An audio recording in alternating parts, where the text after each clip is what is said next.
Hari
Vishnu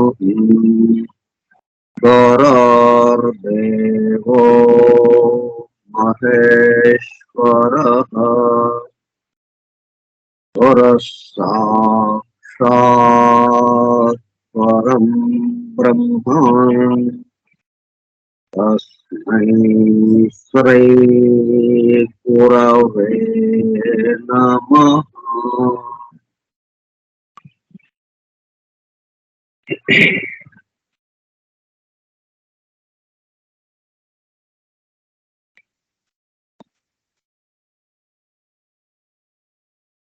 Vasudeva.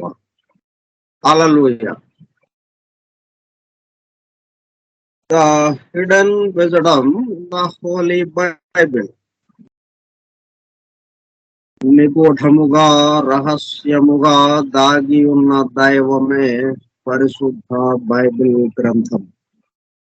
Bible రహస్య ప్రకాశం Skype group సోదర సత్యాన్వేషక బృందమునకు స్వాగతం. అందరకు నమస్కారం.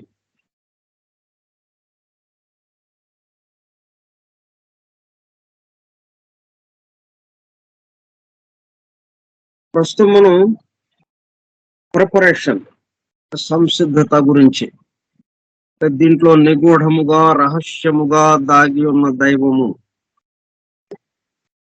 అది తెలుసుకోవడము, అనుభూతి చెందడము, ఎట్లాగా దాని గురించి తెలుసుకోవడం, ఆ దైవము గురించి తెలుసుకోవడము, దైవాన్ని తెలుసుకోవడం, దైవంగా మారిపోవడం ఎట్లాగా.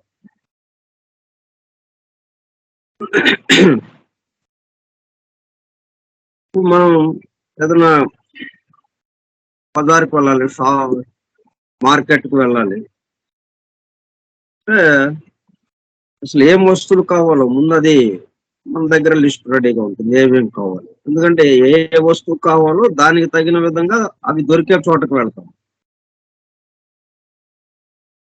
ఏమీ లేకుండా బజార్కి వెళ్ళాలండి, వెళ్ళాం బజార్కి. ఏ బజార్కి వెళ్ళాలి, ఏం మార్కెట్కు వెళ్ళాలి, ఏ వస్తువులు దొరికే చోటకు వెళ్ళాలి తెలియదు. ఎట్లా మనది? కాబట్టి ఫస్ట్ మనం ఇంటి దగ్గరే ఫలానా వస్తువు కావాలి, ఆ వస్తువు కావాలి కాబట్టి ఆ వస్తువుకి ఎక్కడ దొరుకుతాయి, దానికి ఎంత విలువ ఉంటుంది, దాని విలువ ఎంత ఉంటుంది, దానికి తగిన విధంగా మనం జేబులో కొంత డబ్బులు తీసుకుని, లేకపోతే ఫోన్ పే కాబట్టి ఫోన్ పే డబ్బులు కూడా దగ్గర పెట్టుకుని అప్పుడు అక్కడికి వెళ్తాం. అంతా సిద్ధపడి, అంతా సంసిద్ధత ఏర్పాట్లన్నీ చేసుకుని సిద్ధంగా ఉండి అప్పుడు బయలుదేరతాం. ఇలా చాలా చిన్న విషయం ఇది, ఒక గంటలో అయిపోయేది. మళ్ళీ తర్వాత దాని ప్రస్తావన ఉంది. ఆ కాస్త దానికే మనము ఎంత తయారయ్యాము, ఎంత సిద్ధపడ్డాం. సరే, ఒక ఊరికి వెళ్లాల్సిన పని వచ్చింది, అక్కడ 2 రోజులు ఉండాలి. మరి దానికి తగిన విధంగా ఆ టికెట్లు అవి రెడీ చేసుకోవటం, రిజర్వేషన్ చేస్తే, లేకపోతే ఆ టికెట్‌కి కావాల్సినటువంటి డబ్బులవి సిద్ధం జేసుకోవటం, ప్రయాణ ఖర్చులు సిద్ధం జేసుకోవటం, బట్టలు సర్దుకోవటం, ఏమేం కావాలో అవన్నీ మొత్తం సిద్ధపడి అప్పుడు ఇంటి నుంచి బయలుదేరాలి. ప్రిపరేషన్. దేనికైనా గాని ఫస్ట్ ప్రిపేర్ అయ్యి అప్పుడు కదా మనం కదులుతాము. అట్లాగే ఇప్పుడు ఇది అత్యంత సూక్ష్మంగా ఉండే విషయం. మనకి వెంటనే చూడంగానే కనిపించే విషయం కాదిది. దీనికి సంబంధించి మన యొక్క సంసిద్ధత ఏంటి? మనం ఎట్లాగా సిద్ధపడాలి? ఎందుకంటే ఇక రాబోయే చాప్టర్స్‌లో మనకి రాబోయే అధ్యాయాల్లో దీంట్లో ఉన్న రహస్యాలు ఉన్మీలనం చేయటం, రహస్యాలు ప్రకాశం చేయటం మొదలుపెడుతున్నారు. మరది అర్థం కావాలంటే ముందు ప్రాథమికంగా మనకి ఉన్నటువంటి మన సంసిద్ధత ఏంటి? మనము ఏవి నేర్చుకుని ఉండాలి? ఏవి తెలిసి ఉండాలి మనకి ప్రాథమికంగా? ఆ విషయాలు మనకిక్కడ వివరిస్తున్నారు. వాటితో మనం దాంట్లోకి అడుగుపెట్టాలి. అవి లేకపోతే ఇప్పుడు డబ్బులు లేకుండా మార్కెట్‌కెళ్ళాము. ఏం చేస్తాం? వస్తువులు అక్కడున్నాయి. మనకిస్తారా వస్తువులు డబ్బులు లేకుండా? మర్చిపోయొచ్చానండి. మర్చిపోయొస్తే ఎళ్లి తీసుకురా బాబు అంటారు. నువ్వెవరో నాకు తెలీదు. నేనెవరినో నీకు తెలీదు. ఇంటికెళ్ళి తీసుకొని రా మళ్ళీ. ఇక్కడ వస్తువులు ఇక్కడే ఉంటాయి అంటారు. ఆ వస్తువు ఇచ్చే ప్రశ్నే లేదు. అట్లాగే ఉన్న పాటున బయలుదేరి వచ్చేసామండి. చెప్పండి రహస్యాలన్నీ వివరించండి. ఏం ఉపయోగం లేదు. అందదు. ఆ వస్తువు ఎట్లాగైతే మనకు అందదో డబ్బులు లేకుండా, డబ్బులివ్వకుండా వస్తువు ఎలాగ ఇస్తారు మనకి? ఇవ్వరు. అట్లాగే మనకి ప్రాథమికంగా కొన్ని విషయాలు తెలియకుండా ఇది అంతుపట్టదు. ఎదురుగానే ఉంటుంది. ఇంకా వాడు అక్కడ వస్తువు ఇవ్వడు. కానీ ఇక్కడ మనకి మొత్తం అందజేయబడుతూ ఉంది.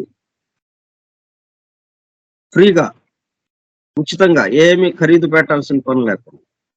గాలి ఎట్లాగైతే మనం పీలుస్తున్నాము, నీరు ఎలాగైతే మనకు లభిస్తూ ఉన్నదో, సూర్యరశ్మి ఎలాగైతే ఆ సూర్యుడి యొక్క వెలుగు మనకి ఎలాగ లభిస్తుందో, అట్లా ఈ రహస్యాలు కూడా మనకి లభిస్తున్నాయి. కానీ దాన్ని అనుభూతి చెందేది, దాన్ని తెలుసుకోవటం అనేది కావాలంటే కొంత ప్రాథమికంగా మనకి కొన్ని విషయాలు తెలిసి ఉండాలి. దానికి సంబంధించి మనల్ని సంసిద్ధపరుస్తున్నాడు ఇప్పుడు జాఫ్రీ హడ్సన్. నేరుగా మనల్ని తీసుకెళ్ళిపోయి అక్కడ కూర్చోబెట్టి గందరగోళం అవ్వకుండా, మనం గందరగోళ పడకుండా జాగ్రత్తగా, ఎందుకంటే ఆయనకు తెలుసు కదా ఏ విషయాలైతే ముందు ప్రాథమికంగా తెలిసి ఉంటే ఇది చాలా తేలికగా మనకి అందుబాటులోకి వస్తుంది. దాన్ని అనుభూతి చెందగలం. ఈ రహస్యముగా దాగి ఉన్న విషయాన్ని. ఇంకా కొన్ని ఉదాహరణలు ఇస్తున్నాడు ఇక్కడ. మొన్న శనివారం నాడు మనం కొన్ని చెప్పుకున్నాము. అంటే మనం భాషా రూపంలో ఉన్నాయి కాబట్టి ఇవన్నీ వాక్యాలు భాషగా ఉన్నాయి కాబట్టి భాషకి సంబంధించిన వెకాబులరీ, గ్రామర్, కంపోజిషన్ వాటి గురించి కొంత అవగాహన ఉండాలి.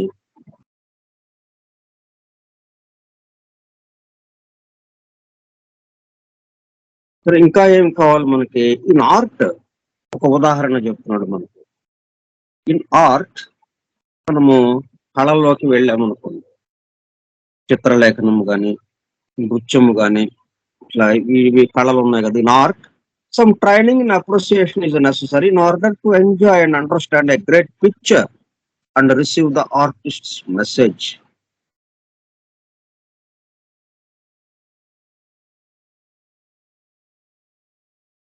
అద్భుతమైన చిత్రం గీశాడు. మరి ఆ చిత్రాన్ని మనం తెలుసుకోవాలి అంటే ఆ గీతలకి సంబంధించిన కొంత సమాచారం మన దగ్గర ఉండాలి. అప్పుడు దాన్ని చక్కగా మనము అనుభూతి చెందగలుగుతాం. ఇప్పుడు పికాసో గీసిన మొనాలిసా బొమ్మ ఇప్పటి వరకు మనకి అందుబాటులో ఉన్న చిత్రాలలో అన్ని చిత్రాల్లోకి అద్భుతమైన చిత్రంగా మొనాలిసాని మనం ఇప్పటికీ చెప్పుకుంటాం. దాంట్లో ఉన్న అద్భుతం ఏంటంటే జీవంతో ఉన్నట్టుగా ఉంటుంది. నిజమైన మనిషి అక్కడ ఉన్నాడా? నిజమైన మనిషి అక్కడ ఉన్నాడా అన్నట్టుగా ఉంటుంది. ఆమె ముఖ కవళికలు ఎలాగుంటాయి? మారిపోతుంటాయి. మనం ఎడమ వైపు నుంచి చూస్తుంటే అటు అక్కడి నుంచి మన వైపు చూస్తున్నట్టుగా అనిపిస్తుంది. సరే, అటు కుడి వైపుకి వెళ్ళాము. వాళ్ళు కుడి వైపుకి తిరుగుతుంది. కుడి వైపున అంటే మనతో పాటు తన కళ్ళను కూడా తిప్పి మన వైపు చూస్తుందా అన్నట్టుగా ఉంటుంది. మధ్యలోకొచ్చాము. ఎదురుగా నిలబడ్డాం. ఎదురుగా మనల్ని చూస్తున్నట్టుగా ఉంటుంది ఆ బొమ్మ. ఎంత అద్భుతంగా గీశాడు పికాసో. మరి దాన్ని అనుభూతి చెందాలంటే దానికి సంబంధించి కొంత అవగాహన. ఎందుకు గీశాడది? ఎట్లా గీయగలిగాడు? ఆ రంగుల యొక్క సమ్మేళనం ఏంటి? అని ఓ ప్రాథమికంగా. అప్పుడు మనం చక్కగా దాన్ని అనుభూతి చెందటానికి అవకాశం ఉంది. ఆ అనుభూతి ఏమవుతుంది? శాశ్వతంగా ఉంటుంది ఇంకా. ఒక్కసారి ఆ చిత్రాన్ని చూస్తే మనం జన్మలో మర్చిపోలేం అన్నట్టుగా ఉంది.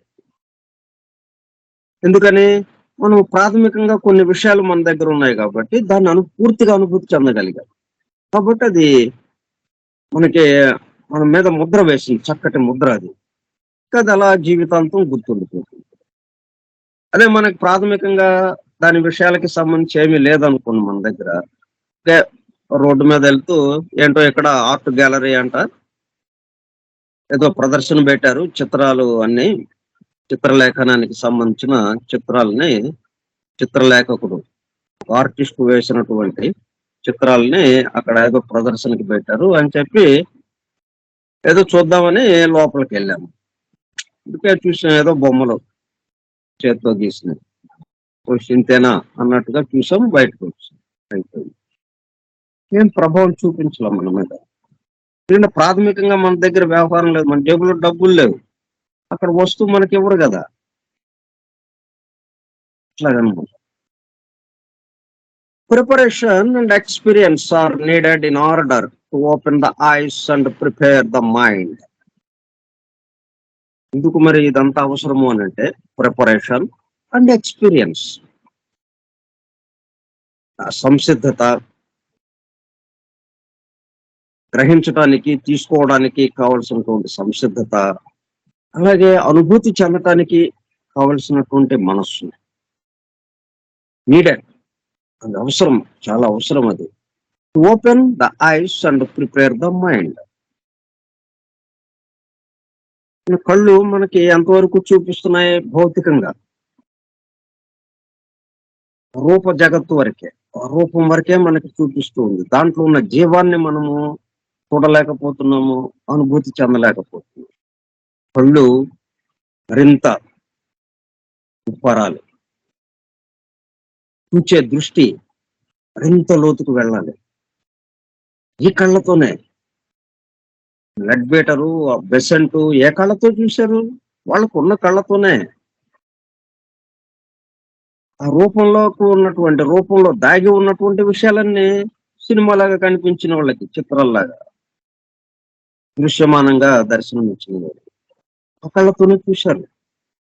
అదే కొంత ప్రిపేర్ అయి ఉన్నారు వాళ్ళు. ప్రాథమికంగా ప్రిపేర్ అయి ఉండటంతో, ప్రాథమికంగా సంసిద్ధతగా ఉండటంతో వాళ్ళు అలాగా చూడగలిగారు. అట్లా మనము కళ్ళని మరింత చూసేటట్టుగా,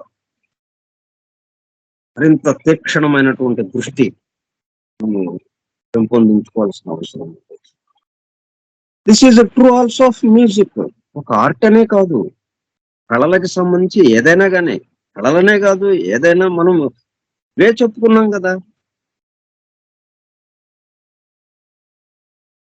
ప్రతి పనికి అది అవసరము. సంగీతానికైనా ఇదే వర్తిస్తుంది. This is true also of music with the exception of those passages. ఇట్లా మనకి ఎన్నెన్ని రకాల కళలు ఉన్నాయో వాటన్నిటికి సంబంధించి, నృత్యానికి సంబంధించి, డాన్స్ అక్కడ ఏదో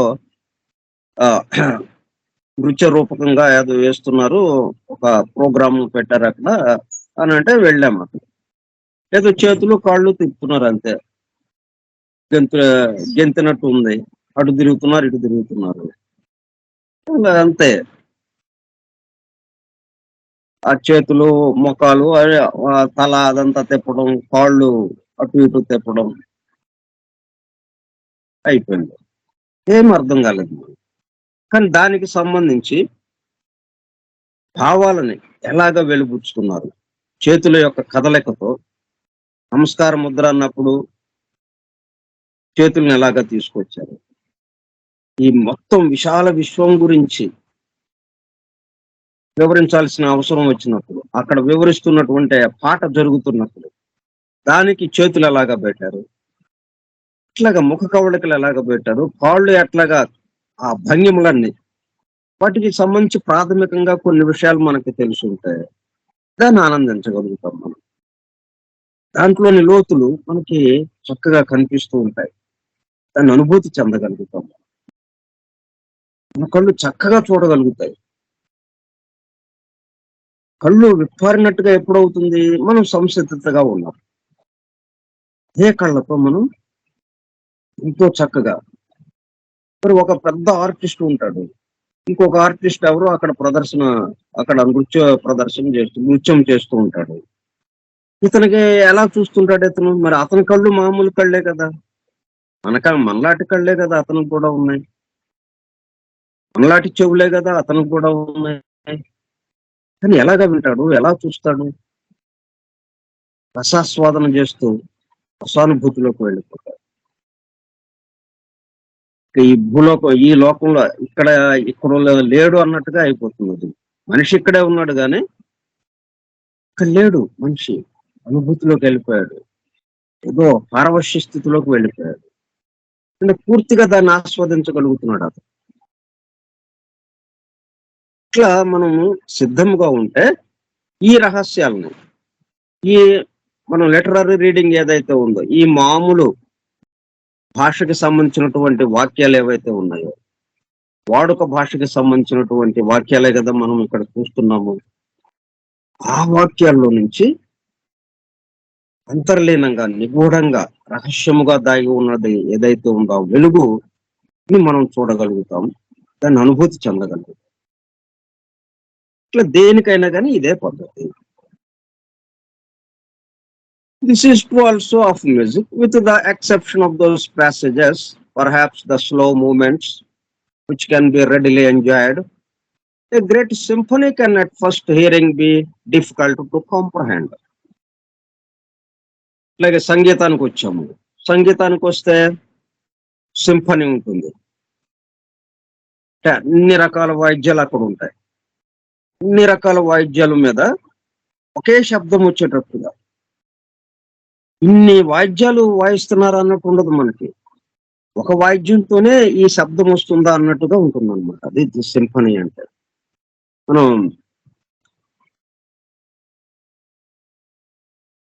ఎంఆర్ రెహమాన్ మరి లండన్ వెళ్ళి అక్కడ సింఫనీలో పాల్గొని అందరితో అత్యద్భుతంగా దాన్ని వాయించి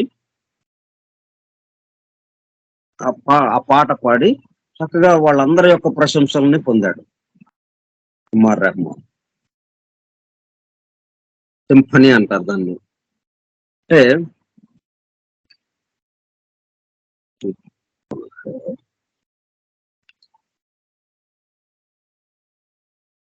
స్వరమేళనము అన్నమాట. ఏకతాళత్వం. ఒకే రకమైన ధ్వని వెలువడటాన్ని ఇన్ని వాయిద్యాలతో ఒకటి కాదు, రెండు కాదు, 20, 30 రకాల వాయిద్యాలు ఉంటాయి.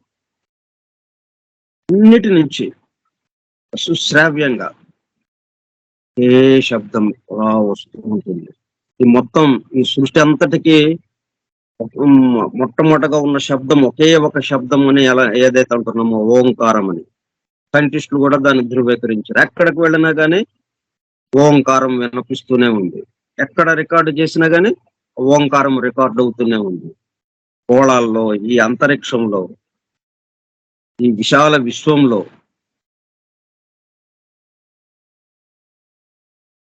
ఎక్కడైనా గానీ ఆ శబ్దం ఎట్లాగా వస్తుంది? ఓంకారంగా వస్తుంది. అలాగా ఏకతాళత్వంగా సింఫనీ అనేది జరుగుతూ ఉంటుంది. దాన్ని మనం చక్కగా అనుభూతి చెందగలుగుతాం. దానికి సంబంధించి కొంత ప్రాథమికమైనటువంటి ప్రిపరేషన్ ఉంటే. అంటే మన జేబులో డబ్బులుంటే మనకు ఆ వస్తువు మనకిస్తారు. మనకు కావాల్సిన వస్తువు మనకు కావాలి. అది నాకివ్వండి అనంటే, ఇంత ఇంత అవుతుందండి డబ్బులివ్వండి. డబ్బులు లేవండి. అయితే వస్తువు ఇవ్వరండి. మనం ప్రిపరేషన్ లేదండి. ఆ సింఫనీ మనము ఆ ఏకతాళత్వాన్ని అనుభూతి చెందలేం మనం. ఆర్ట్ మనం అనుభూతి చెందలేం. మ్యూజిక్ మనం అనుభూతి చెందలేం. A great symphony can at first hearing be difficult to comprehend. మొట్టమొదటిగా ఏదో ఏమి అర్థం కానట్టుగా ఉంటుంది. ఇక్కడికెందుకు వచ్చావురా బాబు! పద బయటకి పద ఎళ్ళిపోదాం పద అని బయటికెళ్ళిపోతాం. కానీ తెలిసిన వాడు ఇంక అక్కడి నుంచి కదలడు వాడు. కదలటానికి వాడు లేడు అక్కడ ఇంకా. దాంట్లో పూర్తిగా పారవశ్య స్థితిలోకెళ్ళిపోయాడు. ఆ శబ్దాన్ని వింటూ శబ్దంగా మారిపోయాడు. ఇప్పుడు తను ఎక్కడున్నాడో తెలీదిక. తను ఆ థియేటర్‌లో ఉన్నాడో, ఆ సంగీత ప్రదర్శించేటటువంటి ఆ థియేటర్‌లో ఉన్నాడా? ఇంటి దగ్గరున్నాడా? రోడ్డు మీద ఉన్నాడా? ఏది ఈ స్పృహే లేదు వాడికి. శబ్దము, శబ్దము. దాని యొక్క రసానుభూతి ఒక్కటే ఉంది వాడికి. ఎందుకంటే ప్రాథమికంగా కొన్ని విషయాలు వాడికి దీనికి సంబంధించి తెలిసుంది వాడికి. అందువల్ల దాన్ని ఆనందించగలిగాడు వాడు. As one perceives its significance and understands its method and form, however, the whole work takes on a new meaning and evokes a new delight. ప్రతి దానికి సంబంధించి ఒక వ్యక్తితో మాట్లాడుతున్నాం. ఇది కూడా ఎంతో ఆనందాన్ని కలిగిస్తుంది మనకు.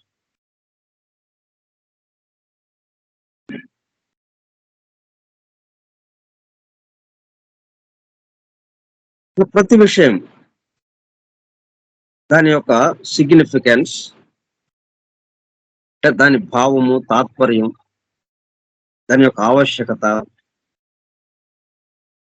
And understands its method and form. ఆ పద్ధతి ఎలాగా జరుగుతుంది, ఏ రీతిలో జరుగుతుంది, ఏ విధంగా జరుగుతుంది, ఆ ఏర్పాటు ఏమిటి, అలాగే ఆ రూపానికి సంబంధించి, ఆకారానికి సంబంధించి ఎట్లాగుంది, ఇట్లా ఈ విషయాలన్నిటికి సంబంధించి మనకి తెలుసుకోగలిగితే అంటే మన దగ్గర ప్రాథమికంగా ఉంటే ఇవి the whole work takes on a new meaning. అర్థమే మారిపోతుంది.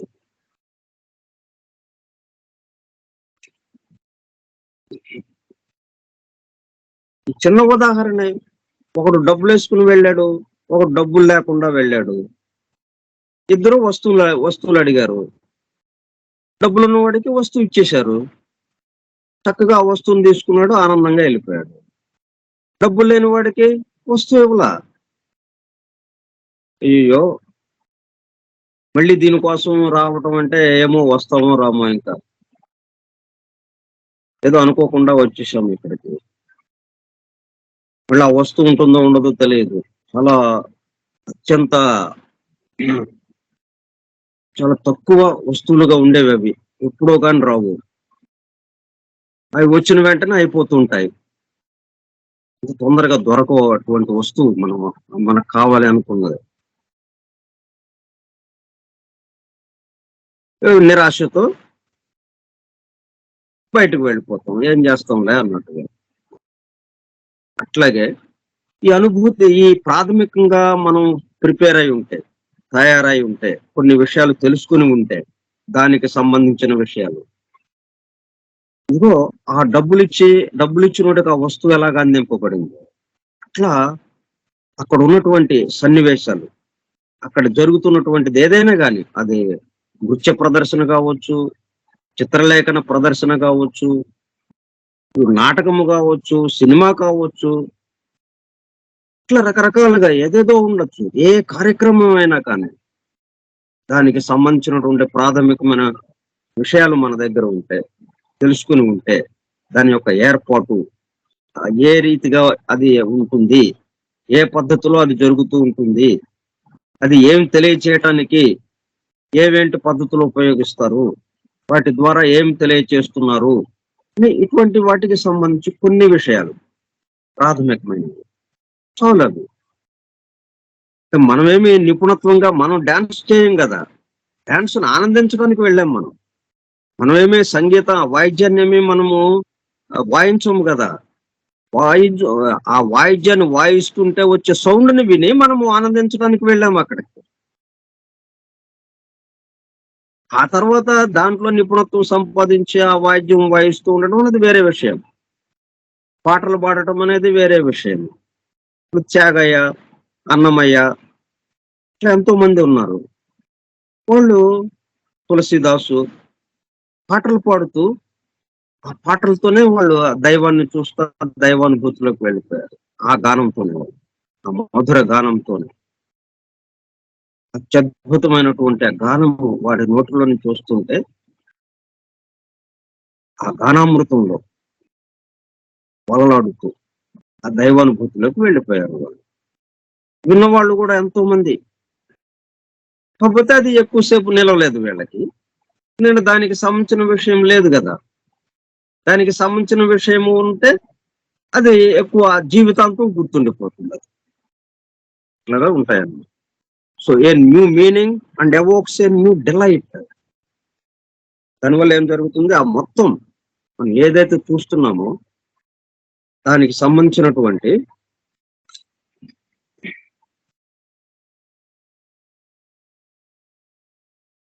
న్యూ మీనింగ్, కొత్త అర్థాలు మనకు తెలుస్తాయి. And evokes a new delight. తట్టి లేపుతుంది మనలో.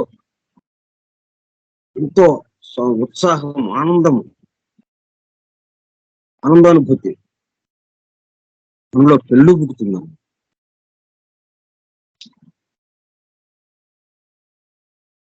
అట్లాగే ఈ రహస్యముగా, నిగూఢముగా దాగి ఉన్నటువంటి ఈ మామూలు భాషలు, వాడుక భాషలో ఉన్నటువంటి ఈ వాక్యాల్లోనే రహస్యముగా దాగి ఉన్నటువంటి విషయము మనకి ఇట్లాగా అందుబాటులోకి వచ్చి మనము దాన్ని ఆనందించాలి అంటే, అనుభూతి చెందాలి అంటే, వాక్యం చదవటం ద్వారానే, పాట వినటం ద్వారానేనా మనం ఆనందాన్ని అనుభవించాం? పరవశ స్థితిలోకి వెళ్ళిపోయాం. ఏం చేసాం మనము? ఒకడు పాడుతుంటే విన్నాం. అంతే కదా! పాట వింటూ ఎక్కడికెళ్ళిపోయాం? పరవశత్వ స్థితిలోకి వెళ్ళిపోయాం. మనల్ని మనం మర్చిపోయాం. ఇక్కడ చేసిందేం లేదు కదా మనం. విన్నాం అంతే. వినడమే చేసింది మనం. ఒక్క వినడం ద్వారానే అంత స్థితిలోకి వెళ్ళిపోయామే. అట్లాగే ఇక్కడ కూడా చదవడం ద్వారా ఒక వాక్యాన్ని, అక్కడ ఉన్న వాక్యాన్ని, ఆదియందు దేవుడు భూమి ఆకాశములను సృజించాను. చాలది. మనకి ప్రాథమికంగా కొన్ని విషయాలు అవగతమై వాటిని తెలుసుకుని అప్పుడు ఈ వాక్యం చదవటం మొదలు పెడితే ఈ సంగీతం సంగీతానికి సంబంధించి ఆ గానానికి సంబంధించి విషయాల్లో కొన్ని ప్రాథమికమైనటువంటి విషయాలు మనం తెలుసుకుని వాటిని వినడం చేస్తే ఎట్లాగా అనుభూతి చెందగలుగుతామో ఆ పారవశ్య స్థితిలోకి వెళతామో అట్లాగే ఇక్కడ కూడా ఆ వాక్యాన్ని చదవటంతోనే పారవశ్య స్థితిలోకి వెళతాం. పవిత్ర గ్రంథాలు ఎందుకు ఇచ్చింది? ఏమి కష్టం లేకుండా గందరగోళం పడాల్సిన పని లేదు. అందుకే పారాయణ అనుకుంటాం. పరాయణం. అయనం అంటే ప్రయాణం. ఎటువైపుకి ప్రయాణం? పరా. మొత్తం ఆ పరమాత్మ తత్వం చేసి దానికోసం ఇచ్చారు ఈ పవిత్ర గ్రంథాలు. చదవటం మీరేం చేయక్కర్లేదు అన్నట్టుగా. కాకపోతే మన జేబులో డబ్బులుంటే మనకు ఎలాగా వస్తువు అందుతుందో, జేబులో డబ్బులు లేకపోతే వస్తువు ఎలాగ ఇవ్వరో మనకి, అట్లా ప్రతి చోట ఎక్కడైనా గాని ప్రాథమికంగా కొన్ని విషయాలు మన దగ్గర ఉంటాయి. అంటే అప్పుడు మనకి అది అందుబాటులోకొస్తుంది. To a child a wonderful jewel is but a glittering toy.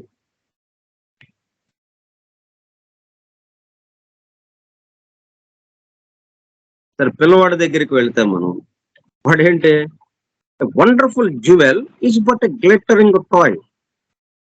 అంటే మనం అత్యద్భుతమైనవి, ఎంతో విలువైనవి, బంగారము, వజ్రాలు, వైఢూర్యాలు అన్నీ మనము అన్నిట్లోకి చాలా విలువైనయి అని అనుకుంటుంటాం గదా!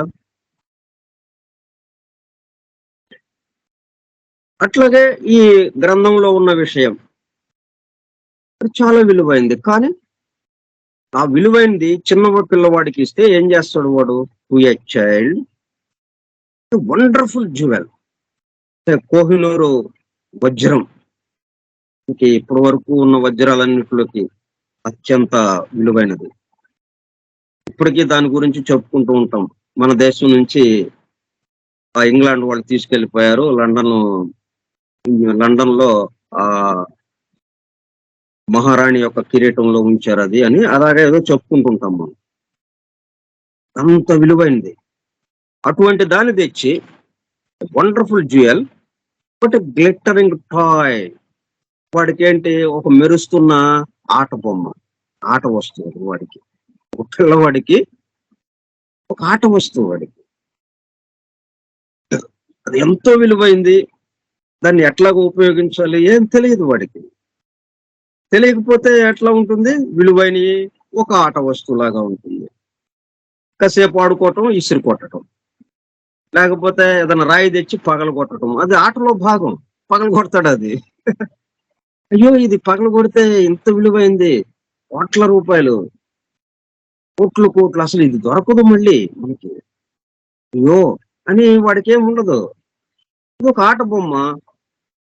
అటు ఇసురుతారు, ఇటు ఇసురుతాడు. వాడికేం నచ్చకపోతే ఏసి కొడతాడు. నేలకేసి కొడతాడు. లేతే ఇంకో రాయి తెచ్చి దాని మీద పెట్టి కొడతాడు.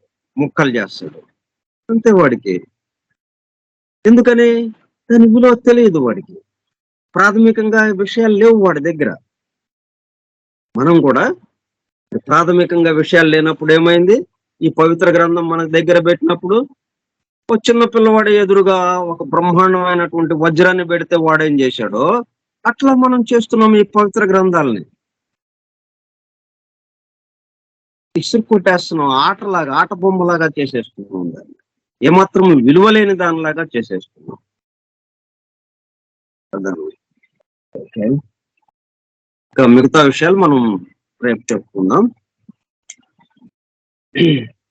స్వస్తి ప్రజాభ్యః పరిపాలయంతాం న్యాయేణ మార్గేణ మహీం మహీషాః.